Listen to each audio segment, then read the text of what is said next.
నమస్కారం, welcome to 1 TV news. ముందుగా headlines చూద్దాం.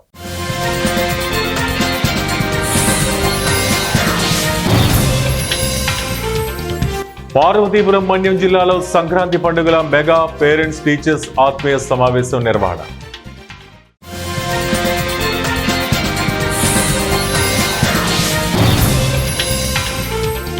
శాంతి భద్రతలకు విఘాతం కలిగిస్తే కఠిన చర్యలు తీసుకుంటాం. రౌడీ షీటర్లకు బెల్లంపల్లి ఏసీపీ రవికుమార్ హెచ్చరిక.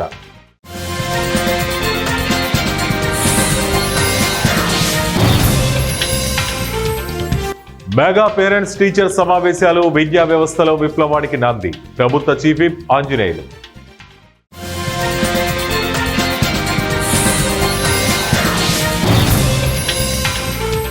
హెచ్సీ అధ్యక్షుడు జగన్మోహన్ రావును అరెస్టు చేయండి, డివైఎఫ్ఐ డిమాండ్.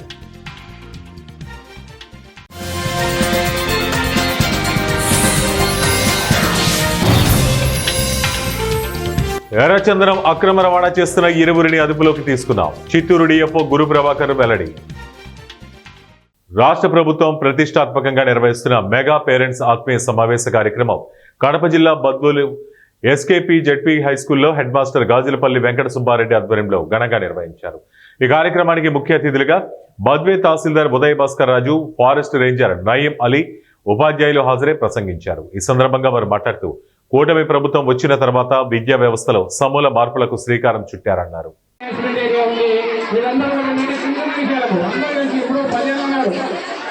స్కూల్కు స్థలం అలా చేసిండు, కానీ అట్లా రాజకీయం ఏంటో తెలియదు. కానీ ఆ స్కూల్ యొక్క స్థలం రాకుండా పోయింది. ఇప్పటికైనా అందరూ ప్రయత్నం చేసి 1 ఎకరా స్థలం సంపాదించుకుంటే స్కూల్ బ్రహ్మాండంగా ఉంటుంది.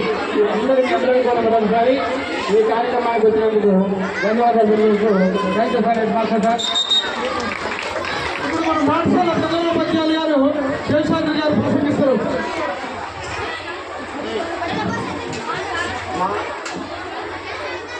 మెగా పేరెంట్స్ టీచర్స్ మీటింగ్ సందర్భంగా ఇక్కడికి ఇచ్చేసిన తల్లులకు, వారి తండ్రులకు నా యొక్క నమస్కారాలు. మా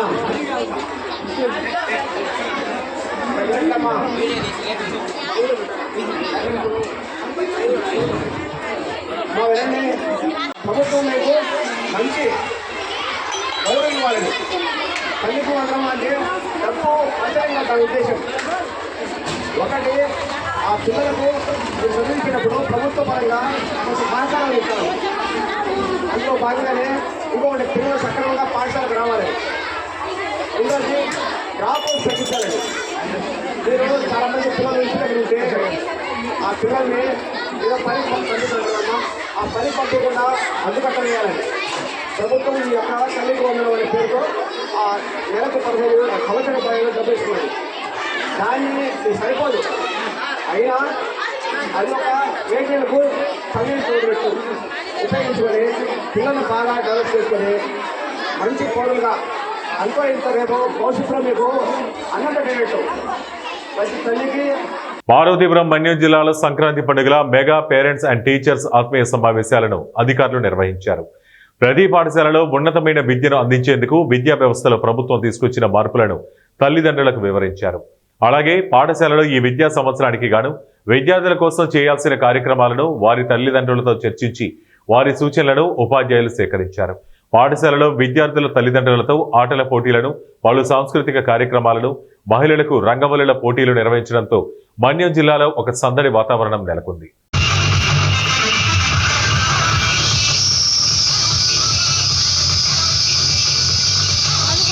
మంచిర్యాల జిల్లా మందమర్రి పట్టణంలో రౌడీ షీటర్లకు, వారి కుటుంబ సభ్యులకు బెల్లంపల్లి ఏసీపీ రవికుమార్ కౌన్సిలింగ్ నిర్వహించారు. మందమర్రి టౌన్ ఎస్సీ/ఎస్టీ కాలనీలో బెల్లంపల్లి ఏసీపీ రవికుమార్ ఆధ్వర్యంలో CI Shashidhar Reddy, town SI, పోలీసులు రౌడీ షీటర్ల ఇళ్ల వద్దకు వెళ్లి సత్ప్రవర్తనతో ఉండాలని వారికి కౌన్సిలింగ్ ఇచ్చారు. ఈ సందర్భంగా ఏసీపీ రవికుమార్ మాట్లాడుతూ మందమర్రి పట్టణంలో గంజాయి మరియు శాంతి భద్రతల విషయంలో రౌడీ షీటర్లకు, యువతకు కౌన్సిలింగ్ ఇవ్వడం జరిగిందన్నారు. యువత చెడు అలవాట్లకు లోను కాకుండా సత్ప్రవర్తన కలిగి ఉండాలని, శాంతి భద్రతలకు విఘాతం కలిగించే కార్యక్రమాలు నిర్వహిస్తే కఠిన చర్యలు తీసుకుంటామని, వారిపై పీడీ యాక్ట్ నమోదు చేయడం జరుగుతుందన్నారు. Circle police and special party police సహకారంతో ఇక్కడ మందమర్రి పట్టణంలో రౌడీ షీటర్స్ వాళ్ళ ఇండ్లకి విజిట్ చేసి వాళ్ళ యొక్క యాక్టివిటీస్ ఏంది మేము తెలుసుకోవడం జరిగింది. వాళ్ళకి గతంలో వాళ్ళు ఏమేమి కేసులలో ఇన్వాల్వ్ అయినారో వాళ్ళ యొక్క అది తెలుసుకొని తర్వాత వాళ్ళు ఫ్యూచర్లో సత్ప్రవర్తనతో మంచిగా ఉండాలని, ఎలాంటి కేసులలో ఇన్వాల్వ్ కావద్దని స్ట్రాంగ్గా గట్టిగా వాళ్ళకి మేము హెచ్చరించడం జరిగింది. గంజాయి కేసులలో ఇన్వాల్వ్ ఉన్నవాళ్ళు, దొంగతనం కేసులలో ఉన్నవాళ్ళు వీళ్ళందరికీ మంచిగా పనిచేసుకొని బతకాలి. కానీ ఈ రౌడీ టైప్ ఆఫ్ ఎలిమెంట్స్, ఈ తర్వాత తెల్లందాక రాత్రిపూట బయట సంచరించుకుంటా అనవసరంగా రాత్రి టౌన్లో హైవేల మీద తిరుక్కుంటా ఇవి దందాలు చేయొద్దని వాళ్ళకు గట్టిగా మేము వార్నింగ్ ఇచ్చినాము. అట్లాంటి వాళ్ళు మళ్ళీ ఫర్దర్ ఎలాంటి కేసులలో ఇరుక్కున్నా కానీ వాళ్ళ మీద పీడీ యాక్ట్ పెట్టడానికి కూడా వెనక ముందు ఆడేది లేదు అని చెప్పేసి వాళ్ళకు క్లియర్గా బస్తీవాసులందరికీ చెంచు కాలనీలో ప్రత్యేకంగా వాళ్ళందరికీ చెప్పాము. పార్టీ సంస్థాగత నిర్మాణం కోసం ఖమ్మం జిల్లాలో ఏఐసిసి పరిశీలకుడు వంశీచంద్ర రెడ్డి పర్యటించారు. ఈ సందర్భంగా ఆయన మాట్లాడుతూ 2025లో కాంగ్రెస్ పార్టీని సంస్థాగత బలోపేతం చేసుకోవాలని ఏఐసిసి నిర్ణయించిందన్నారు. ఇందులో భాగంగా ఖమ్మం జిల్లా పార్టీ కార్యాలయంలో సమావేశం నిర్వహించారు. సంస్థాగత కమిటీల పరిశీలన కోసం తమను పార్టీ నియమించిందన్నారు. మొదటి నుంచి పార్టీకి వెన్నుదన్నుగా నిలిచిన నాయకులకు నామినేట్ పోస్టులను ఇచ్చేందుకు కృషి చేస్తున్నామన్నారు. ప్రతి పోలింగ్ బూత్, గ్రామ మండల, జిల్లా కమిటీలను బలోపేతం కోసం కృషి చేస్తున్నట్టు తెలిపారు. గ్రామస్థాయి కార్యకర్తల పోరాటాలు, వారి సేవల వల్లే కాంగ్రెస్ అధికారంలోకి వచ్చింది. వారిని కాపాడుకుంటామన్నారు. నూతన మండల కాంగ్రెస్ కమిటీ అధ్యక్షుల నియామకం కోసం అందరితో చర్చించి అందరి అభిప్రాయాలు తీసుకొని అన్ని కులాలకు, అన్ని మతాలకి గాను ప్రతి అసెంబ్లీ నియోజకవర్గం నుంచి 2 పేర్లకి తగ్గకుండా ప్రతిపాదనలు ఈ నెల 12 వరకు పిసిసి ద్వారా రాష్ట్ర ప్రభుత్వానికి, ముఖ్యమంత్రి గారికి పంపించబోతున్నాము. అలానే నాయకులని, కార్యకర్తలను గౌరవించుకోవడానికి మండల కాంగ్రెస్ కమిటీ అధ్యక్షులకు ప్రతిపాదనలు, అలానే జిల్లా కాంగ్రెస్ కమిటీకి సంబంధించినటువంటి ప్రతిపాదనలు ఈ నెల 15వ తారీఖు వరకు పంపించబోతున్నాం.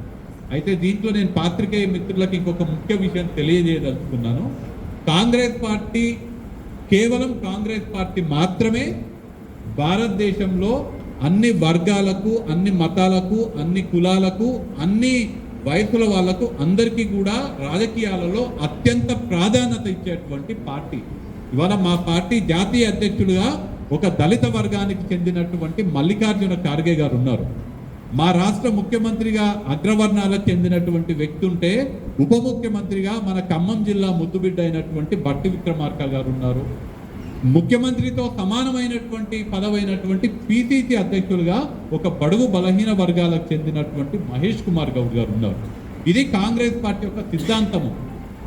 అందరికీ సమన్యాయం చేయాలనేది కాంగ్రెస్ పార్టీ సిద్ధాంతం. ఆ సిద్ధాంతాన్ని పాటిస్తూ మేము ప్రతిపాదించేటువంటి కమిటీలలో, ఉదాహరణకి మేము ప్రతిపాదించే జిల్లా కాంగ్రెస్ కమిటీలో ఖమ్మం జిల్లా వైరా నియోజకవర్గ కేంద్రంలో గురు పౌర్ణమి సందర్భంగా ప్రముఖ సిరిడి సాయిబాబా దేవాలయాల్లో ప్రత్యేక అభిషేక పూజలు నిర్వహించిన భక్తులు గోత్రనామ కార్యక్రమాలు నిర్వహించారు. మండలంలోని వివిధ గ్రామాల నుంచి భక్తులు అధిక సంఖ్యలో పాల్గొని స్వామివారి తీర్థ ప్రసాదాలు స్వీకరించారు. భక్తులకు మహా అన్నదాన కార్యక్రమాలు ఏర్పాటు చేశారు మందిర కమిటీ నిర్వాహకులు.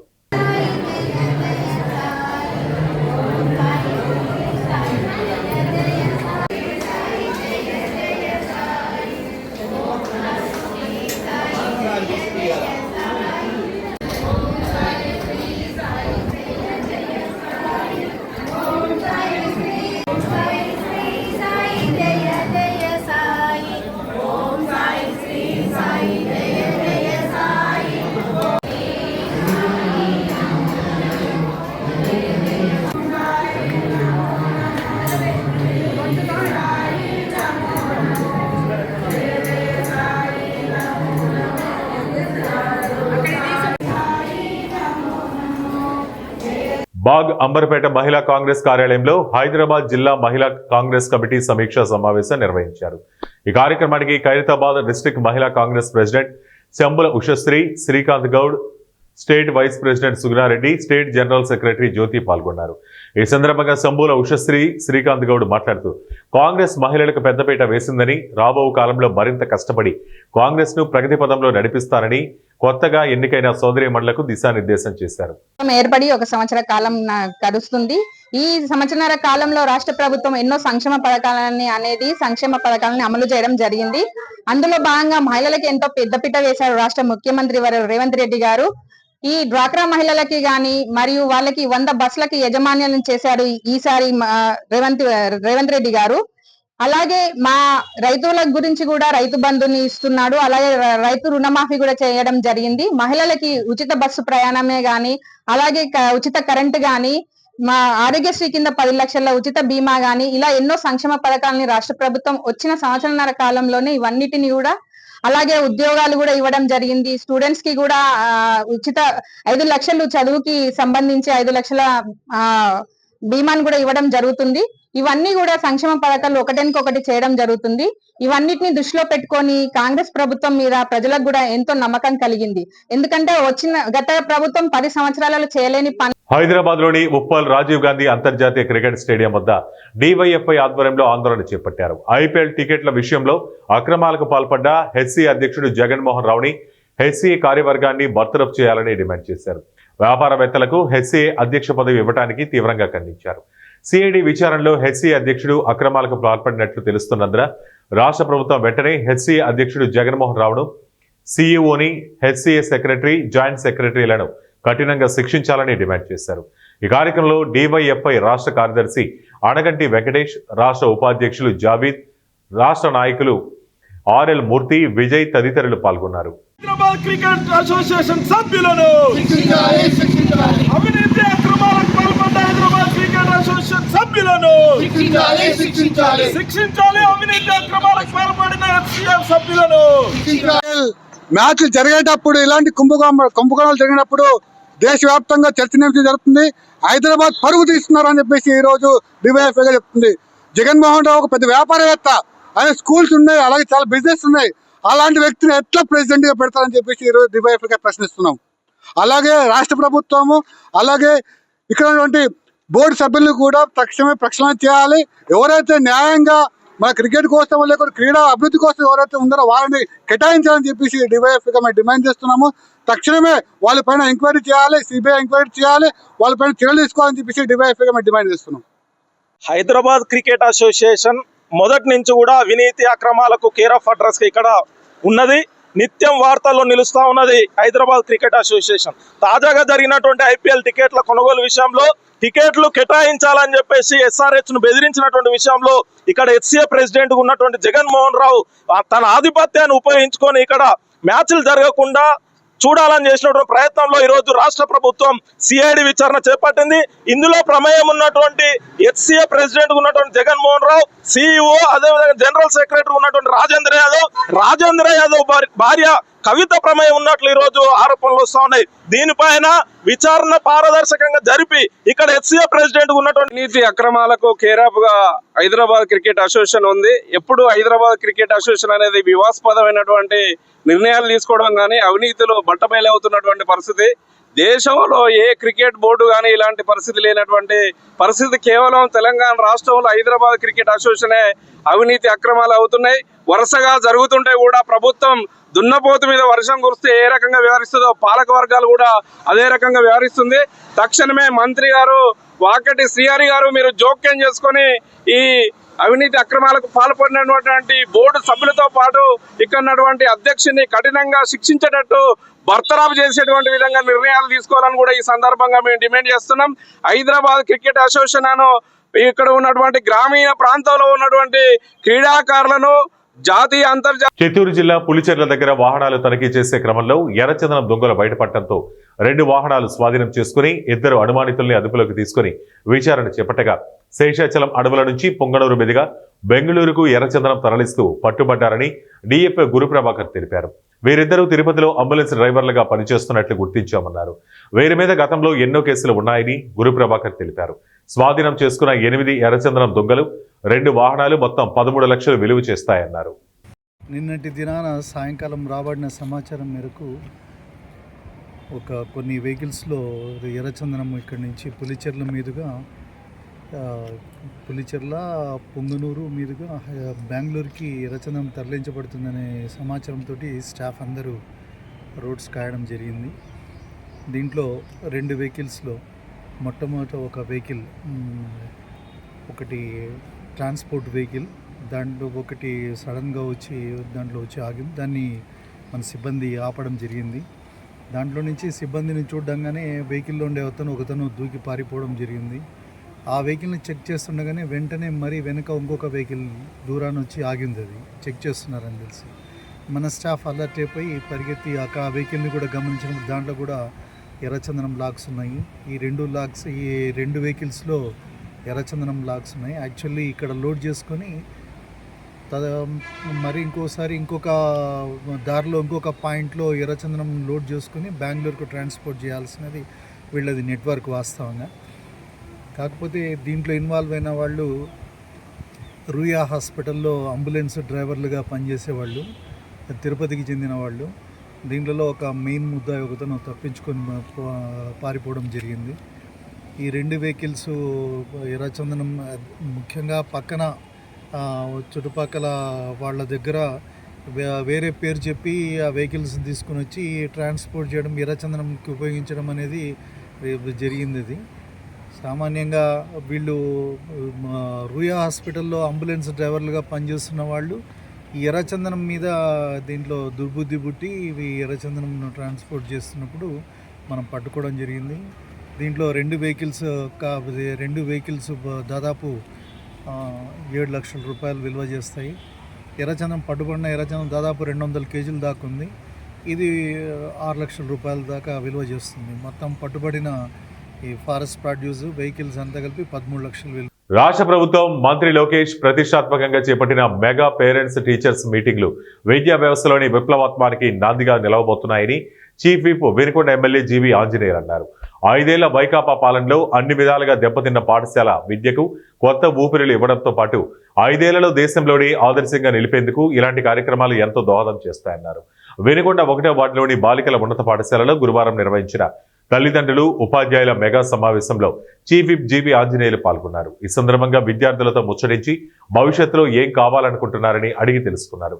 విద్యార్థుల ప్రోగ్రెస్ కార్డులు పరిశీలించారు. పాఠశాల యాజమాన్య కమిటీ సభ్యులు, ఉద్యోగులు, అధికారులు, దాతలు, పూర్వ విద్యార్థులు ఈ కార్యక్రమంలో పాల్గొన్నారు.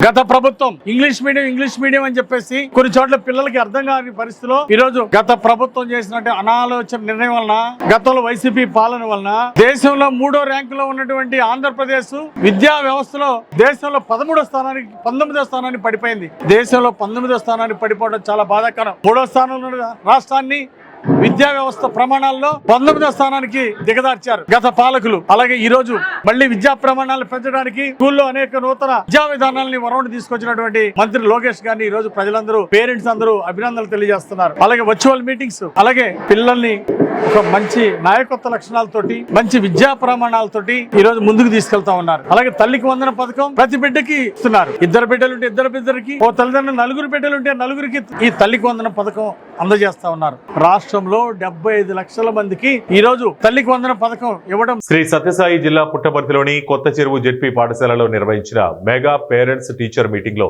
సీఎం చంద్రబాబు నాయుడు, విద్యాశాఖ మంత్రి నారా లోకేష్ లు పుట్టపర్తి చేరుకున్నారు. పుట్టపర్తిలోని కొత్త చెరువు జెడ్పీ స్కూల్ విద్యార్థులతో ముఖ్యమంత్రి చంద్రబాబు నాయుడు ముచ్చటించారు. విద్యార్థులు చిత్రించిన తల్లికి వందనం పోస్టర్లు, కళారూపాలను సీఎం చంద్రబాబు నాయుడు, విద్యాశాఖ మంత్రి నారా లోకేష్ లు తిలకించారు. అనంతరం మెగా పేరెంట్ టీచర్ మీటింగ్ లోగోతో రూపొందించిన ఫోటో ఫ్రేమ్ లో సీఎం చంద్రబాబు, మంత్రి లోకేష్ లు ఫోటోలు దిగారు. ఈ సందర్భంగా సీఎం చంద్రబాబు నాయుడుకు గౌరవ వందనం సమర్పించి ఎన్సీపీ క్యాడెట్లు తోడ్కొని వచ్చారు. జెడ్పీ పాఠశాల క్యాంపస్ ను మరింత సుందరంగా తీర్చిదిద్దాలని ముఖ్యమంత్రి చంద్రబాబు నాయుడు ఆదేశించారు. పాఠశాల ప్రాంగణాన్ని పరిశీలించిన సీఎం చంద్రబాబు నాయుడు అధికారులకు పలు సూచనలు చేశారు. అనంతరం విద్యార్థులు, వారి తల్లిదండ్రులతో ముఖ్యమంత్రి చంద్రబాబు, మంత్రి నారా లోకేష్ ముచ్చటించారు. ఈ సందర్భంగా విద్యార్థుల తల్లిదండ్రులకు, విద్యార్థికి ప్రోగ్రెస్ కార్డులు ఇచ్చిన సీఎం మార్కులు పెంచుకుని ఉన్నత స్థాయికి వెళ్లాలని సీఎం చంద్రబాబు నాయుడు ఆకాంక్షించారు. అనంతరం సహజ వనరులు, పునరుత్పాదకం కాని వనరుల గురించి విద్యార్థులకు సీఎం చంద్రబాబు నాయుడు పాఠం చెప్పారు. సుస్థిరమైన అభివృద్ధి సాధించాలంటే వనరుల సద్వినియోగం అవసరమని సీఎం చంద్రబాబు నాయుడు విద్యార్థులకు వివరించారు. విద్యార్థులు చదువుకునే పాఠ్య పుస్తకాలు కూడా ఇతరులు మరోమారు వినియోగించుకునేలా జాగ్రత్తగా వాడాలని సీఎం సూచించారు. విద్యుత్, నీరు లాంటి వనరుల సద్వినియోగం కూడా సామాజిక బాధ్యత అంటూ విద్యార్థులకు ముఖ్యమంత్రి చంద్రబాబు నాయుడు వివరించారు. కొత్త ఆలోచనలు ఆవిష్కరణల వైపు విద్యార్థుల దృష్టి పెట్టాలని విద్యార్థులకు సీఎం సూచించారు. అందరూ ఉద్యోగాలే కాదు రాజకీయాల్లో కూడా వచ్చి ప్రజాప్రతినిధులుగా కూడా మారాలని సీఎం సూచించారు. నారా లోకేష్ బాగా చదువుకొని ఇప్పుడు రాష్ట్రానికి మంత్రి అయ్యారని సీఎం వివరించారు. ప్రజలకు మంచి చేసేందుకు రాజకీయాల్లోకి వచ్చి సేవ చేయాలని విద్యార్థులతో సీఎం చంద్రబాబు నాయుడు పేర్కొన్నారు. ఏమేంటి మీరు గాలి పీల్చుకుంటున్నారా? గాలి ఏంటి? అది సహజ వనరులా ఏమైనా కొంటున్నారా మీరు? నదులు ఉన్నాయి, ఇంకో పక్కన నేలలు ఉన్నాయి, ఖనిజాలు ఉన్నాయి. ఇవన్నీ కూడా సహజ వనరులు. ఇవన్నీ ప్రకృతి మనకు ప్రసాదించిన వరం. అవునా కాదా? దీన్ని ఫ్రీగా మీరు ఉపయోగించుకోవచ్చు. అవునా కాదా? అదే మరిగా సహజ వనరుల్ని స్థూలంగా పునరుత్పాదక కాని వనరులుగా విభజిస్తాం. అంటే ఏంటి మీరందరూ ఆలోచించుకోవాలి. పునరుత్పాదక వనరులు అంటే ఏంటి? వాట్ ఈజ్ అంటే దీంట్లో నుంచి మనం ఇప్పుడు ఉదాహరణకు మీ ఊర్లో ఈ మధ్య కాలంలో సోలార్ వచ్చిందా? సోలార్ దేంట్లో నుంచి కరెంట్ వస్తుంది? కాదమ్మా, సోలార్ ఎండ నుంచి వస్తుంది. అవునా కాదా? ఎండ నుంచి కరెంట్ వస్తుంది కాబట్టి కరెంట్ ఏమైనా అయిపోతుంది, ఎండ అయిపోతుందా? తెల్లవారితే ఎండ వస్తుందా లేదా? కాబట్టి దీన్ని ఏమంటారు? పునరుత్పాదక వనరులు. అవునా కదా? అంటే అన్ఎండింగ్ అన్నమాట. ఎంత కరెంటు కావాలన్నా ఉత్పత్తి చేసుకోవాలంటే మీ ఇంటి పైన మీరేం చేయాలి? సోలార్ ప్యానెల్ పెట్టుకుంటే దేనికి ఉపయోగించుకోవచ్చు? ఇంటికి వాడుకోవచ్చు. నువ్వు సైకిల్ కానీ ఈవీ సైకిల్ తీసుకుంటే ఏ మాత్రం తొక్కే పని లేకుండా. రాజు వాళ్ళ అమ్మని అడిగాడు. అడిగినప్పుడు వాళ్ళ అమ్మ చెప్పింది ఏం చెప్పిందంటే, మన అవసరాలు సంతృప్తి పరచడానికి ఉపయోగపడేది ఏదైనా సరే అది ఏమంటారు? వనరులు అంటారు. మీ చుట్టూ ఒకసారి పరిశీలిస్తే అనేక వనరులు మీరు గమనించవచ్చు. తాగేదానికి ఏం కావాలంటాం? తాగినప్పుడు దాహం వేసింది, ఏం చేస్తారు మీరు? వాటర్ తాగుతారు. తాగినప్పుడు దాన్ని ఏమంటారు? అదే సమయంలో మీ పాఠశాల అయిపోయింది, ఇంటికి పోవాలి. దేంట్లో పోతారు మీరు? బస్సులో పోతారు. దాన్ని ఏమంటాం? వనరులు అంటాం. అదే సమయంలో మీరు చదివే పాఠ్య పుస్తకాలు దాన్ని ఏమంటారు? మరిగా బస్సు, కూరగాయలు, పాఠ్య పుస్తకం ఇవన్నీ కూడా వనరులు.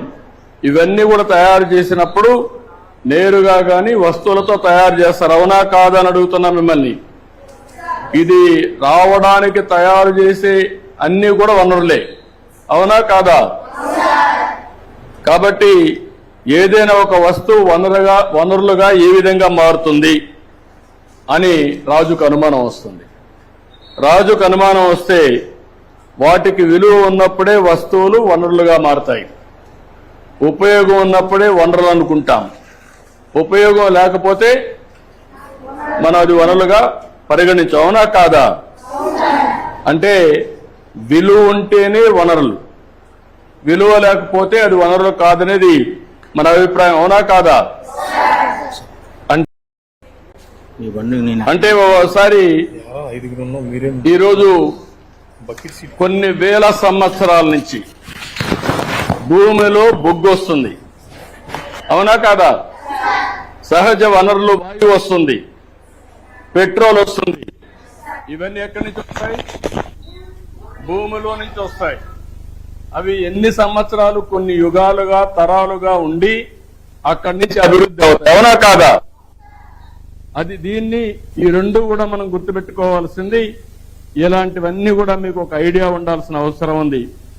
ఇంకో పక్క మానవ నిర్మిత వనరులు అంటే మీరు మనం ఏం చేయగలుగుతాం అనేది గుర్తుపెట్టుకోవాలి. ఈ రోజు మీరు ఒకసారి చూస్తే ఇనుము ఉంది. ఇనుముకు కావాల్సిన రా మెటీరియల్ ఎక్కడి నుంచి వస్తుంది? ఐరన్ ఓర్ కావాలా. ఎక్కడి నుంచి వస్తుంది? భూమి నుంచి వస్తుంది. అక్కడి నుంచి ఇనుము తయారు చేస్తారు, దాంతో వస్తువులు తయారు చేస్తారు. ఏమేమి తయారు చేస్తారు? ఇప్పుడు మీ ఊర్లో ఇక్కడ ఉంది, అడుంది, అదేంటది? విండో పైన ఉండే స్టీల్ ఉంది, పైన వేశారు కదా, కనపడదు కదా. మీ ఇల్లు కట్టారు కదా, రోడ్లు వేస్తారు కదా, అదే మరి మీ బస్సులు ఉన్నాయి కదా, ఇవన్నిటికీ ఇనుము వాడుతున్నావా లేదా? దాన్ని ఎవరు తయారు చేశారు?